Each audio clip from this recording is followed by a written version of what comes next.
Bonjour et bienvenue. Aujourd'hui, on va faire une petite plongée dans un sujet qui nous concerne tous, vraiment tous. Comment on fait pour naviguer dans notre vie numérique sans tomber dans la paranoïa? Bonjour. Pour nous guider, on va explorer le chapitre Menaces réelles sans paranoïa, qui est tiré du guide Souveraineté numérique de Domorex. L'idée, c'est de faire le tri, faire la part des choses entre les gros dangers spectaculaires et les vrais pépins du quotidien. Oui, et l'objectif, c'est surtout de le faire tranquillement. Le mot est important. On n'est pas là pour faire peur, c'est même tout le contraire. Ah non, surtout pas. L'idée, c'est d'apporter de la clarté. Parce que quand on comprend un risque, on peut s'en protéger de manière beaucoup plus sereine. On s'outille par la connaissance, on ne se laisse pas paralyser par la crainte. Et pour que ce soit très concret, le chapitre démarre avec une histoire, celle de Daniel, 68 ans. C'est vraiment un cas d'école. Oui, alors voilà. Un matin, Daniel reçoit un email. Ça ressemble à sa banque, en tout cas. Le message est très direct. Pour des raisons de sécurité, votre compte a été temporairement bloqué. Classique. Et ça continue. Veuillez cliquer ici sous 24 heures pour vérifier vos informations, sinon votre accès sera fermé. Définitivement. La pression tout de suite. L'ultimatum des 24 heures, la menace, tout est fait pour court-circuiter la réflexion. C'est exactement ça. Le ton est urgent, le logo est presque identique à celui de sa banque, il y a même le mot banque dans l'adresse de l'expéditeur. Du coup, Daniel y panique un peu. Ce qui est normal. On parle de l'accès à son argent. Bien sûr. Alors, poussé par cette urgence, il clique. Il arrive sur une page qui est la copie conforme du site de sa banque. Et là, pour débloquer son compte, il entre son identifiant et son mot de passe. Et j'imagine qu'une fois que c'est fait, plus rien. La page se ferme ou affiche une erreur et le piège s'est refermé. En silence. Le réveil est brutal le lendemain. Il reçoit une alerte, une vraie cette fois, de sa banque, qui lui signale des opérations suspectes. Et là, il comprend. Il a donné les clés de son compte. Mhm. Mais le point crucial ici, c'est que Daniel n'a pas été stupide ou négligent. Il a simplement été victime d'une manipulation psychologique qui est très, très efficace. C'est le point central.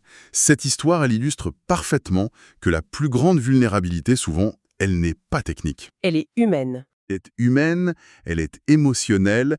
Les arnaques les plus courantes ne piratent pas nos ordinateurs, elles piratent nos cerveaux. Elles exploitent nos réflexes, notre anxiété, pour nous faire faire des choses qu'on ne ferait jamais si on prenait une minute pour y penser. Une injection de panique en somme. C'est ça. Pas un virus, une injection de panique. Et ça crée un décalage énorme avec ce qu'on entend dans les médias, non? On nous parle tout le temps de groupes de cybercriminels internationaux, de piratage massif d'entreprises, d'espionnage. Oui, des choses qui font très peur, qui semblent sorties d'un film. Alors on pourrait se dire, pourquoi s'attarder sur l'histoire de Daniel face à ces menaces titanesques? Parce que ces deux mondes, en fait, ne se croisent presque jamais. Ces grandes menaces sont réelles, bien sûr, mais elles visent des cibles très spécifiques. Des gouvernements, des multinationales. Pas le particulier. Très très rarement. La probabilité d'être visé par une cyberarmée est infime. Le problème, c'est que cette couverture médiatique a un effet pervers. Elle nous fait nous sentir impuissants. On se dit, face à ça, que voulez-vous que je fasse? Et on baisse les bras. C'est le premier effet, la paralysie. On se dit que tout est trop dangereux, trop compliqué, alors on ne fait rien. Et le second effet, c'est que tout ce bruit de fond spectaculaire, il masque complètement les menaces du quotidien.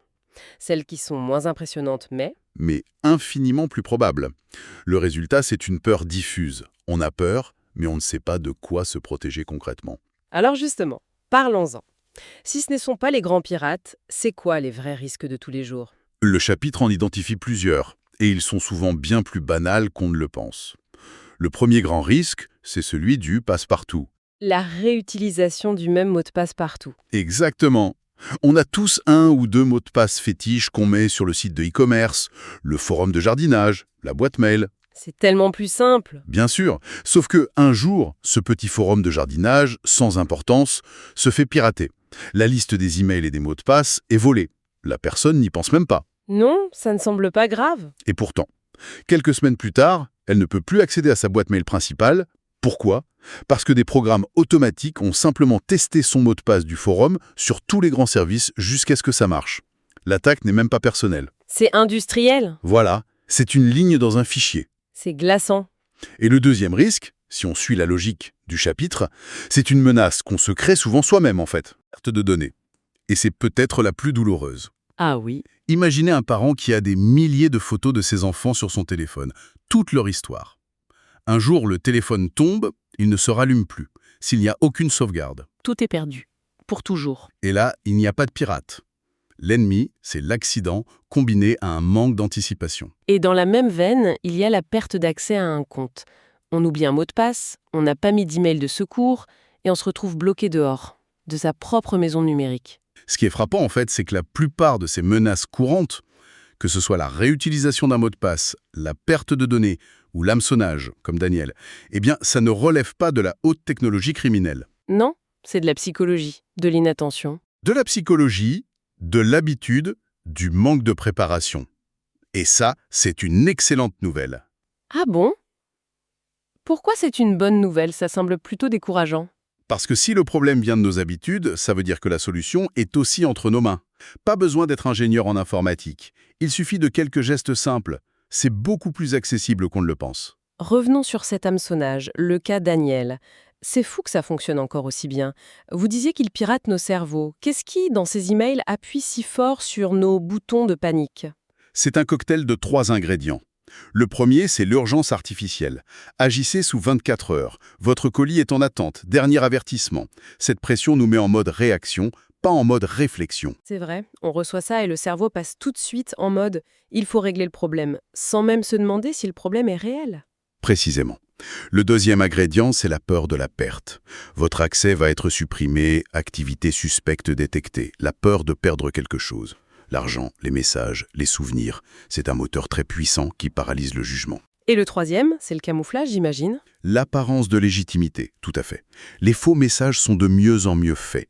Le bon logo, les bonnes couleurs, une adresse email conçue pour tromper l'œil. Alors face à ça, comment on fait la différence? C'est quoi les signaux d'alerte concrets? Le premier signal, c'est justement ce ton. Très pressant, menaçant. Une institution sérieuse communique rarement avec des ultimatums. Les fautes d'orthographe aussi, c'est un grand classique, même si ça s'améliore. Ça reste un bon indicateur. Un autre drapeau rouge immense, c'est quand on vous incite très très fortement à cliquer sur un lien pour régler le problème. D'accord. Et le critère absolu? La demande d'informations sensibles. Une banque, un service administratif, ne vous demandera jamais votre mot de passe ou le code complet de votre carte par email. Jamais. Donc, si on a le moindre doute, c'est quoi la règle d'or? Le réflexe à avoir? La règle est d'une simplicité désarmante. Ne jamais cliquer sur le lien. Jamais. On ferme le message. Et si on pense que c'est peut-être vrai? Alors on ouvre son navigateur Internet, on tape soi-même l'adresse du site officiel du service, on se connecte. Puis on regarde s'il y a une alerte. C'est la seule façon d'être sûr. C'est un petit détour qui désamorce 99% des pièges. Ce qui est intéressant, c'est que la peur est à la fois l'arme des arnaqueurs et, comme l'explique le chapitre, une très mauvaise conseillère pour se protéger. C'est paradoxal. Oui, on pourrait penser que plus on a peur, plus on est prudent. Mais la psychologie montre que ça ne fonctionne pas comme ça. La peur, quand elle est trop forte, elle produit 2 réactions contre-productives. D'accord, la première c'est... C'est l'inaction, l'effet de sidération. Le sujet paraît si complexe, si angoissant, qu'on se dit « Oh, c'est trop pour moi, je n'y comprends rien, je préfère ne pas y toucher ». Et donc, on ne fait rien. On reste vulnérable. Et la deuxième réaction? C'est l'excès inverse, la surréaction. La personne panique, elle veut tout sécuriser tout de suite, parfaitement. Elle installe des dizaines d'outils, elle se lance dans des trucs compliqués et elle se décourage. Elle se décourage, elle abandonne tout et elle se retrouve au point de départ. L'approche proposée ici, c'est de remplacer la peur par la clarté et par l'action ciblée. Ce qui nous amène à cette idée que je trouve très libératrice. Il n'est pas nécessaire de tout protéger de la même manière. Il faut faire le tri. C'est le principe de la priorisation. C'est la clé pour agir efficacement sans s'épuiser. Tous nos comptes n'ont pas la même importance. Vouloir mettre le même niveau de sécurité sur son compte en banque et sur son inscription à la newsletter d'un magasin de bricolage? C'est une perte d'énergie. Exactement. Comment on fait ce tri, concrètement? On prend une feuille, on liste ses 150 comptes en ligne? Ça fait peur, ça? Non. Faut commencer beaucoup plus simplement. Il faut se poser 2 questions. Première question. Quel est le compte qui, s'il était piraté, causerait le plus de dégâts dans ma vie numérique? L'email principal? Dans 99% des cas, oui. C'est la clé du royaume. C'est avec elle qu'on peut réinitialiser presque tous les autres mots de passe. C'est la priorité absolue. D'accord, ça c'est pour les comptes. Et la deuxième question? La deuxième question, Quelles sont les données dont la perte serait une catastrophe sentimentale ou pratique? Les photos de famille? Pour la plupart des gens, la réponse est immédiate, les photos. Et peut-être quelques documents importants. Et voilà. En se concentrant juste sur la protection de son email principal, de son compte en banque, et sur la sauvegarde de ses photos, on a déjà couvert 80% des risques qui ont un impact réel. On ne cherche pas la forteresse imprenable, on met juste un bon verrou sur les portes les plus importantes. C'est exactement ça. C'est une démarche progressive, réaliste. Une fois que ce noyau dur est protégé, on peut s'occuper du reste, si on veut. Mais le plus gros du travail est fait. Si on devait synthétiser le changement de perspective qui est proposé ici, ce serait quoi? Je dirais que c'est de passer d'une posture de victime potentielle, angoissée par des menaces lointaines, à celle d'un acteur calme, maître de sa propre sérénité numérique. Le véritable adversaire, ce n'est pas tant le pirate. Non, c'est notre propre précipitation, nos petites négligences, nos réactions émotionnelles. En fait, les menaces les plus courantes sont assez simples et les parades le sont aussi. Pas besoin de tout sécuriser parfaitement, quelques bonnes habitudes ciblées suffisent. C'est un message profondément rassurant, je trouve. Absolument. Il n'est pas question de devenir un expert en cybersécurité. Il s'agit simplement de savoir où porter son attention. Pour ne plus subir, mais choisir. Ces quelques repères, ça permet déjà de faire un tri efficace. Savoir distinguer ce qui est important de ce qui ne l'est pas, c'est déjà un grand pas.